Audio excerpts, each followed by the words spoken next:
সুপ্রিয় ভিউয়ার্স, আসসালামু আলাইকুম। আমাদের ছাদে রড উঠাচ্ছে, একটু ভিডিও করে আপনাদেরকে দেখাই। কেবল এই যে দেখছেন রড উঠাইছে, সমস্ত রড এখনো ওঠানো হয়নি। আপনারা দেখছেন রড এগুলো বাঁধা হচ্ছে।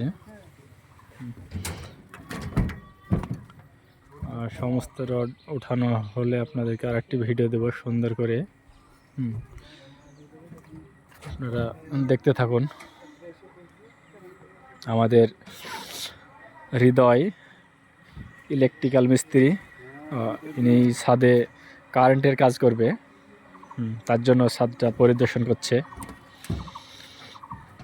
আর এটা আমাদের আলী হোসেন মামা, উনি ছাদটা দেখার জন্য আসলো, দেখছে। সব মিলে আলহামদুলিল্লাহ কাজ ভালো চলছে। ছাদটা রড বাঁধা শেষ করতে এখনও আর একদিন সময় লাগবে।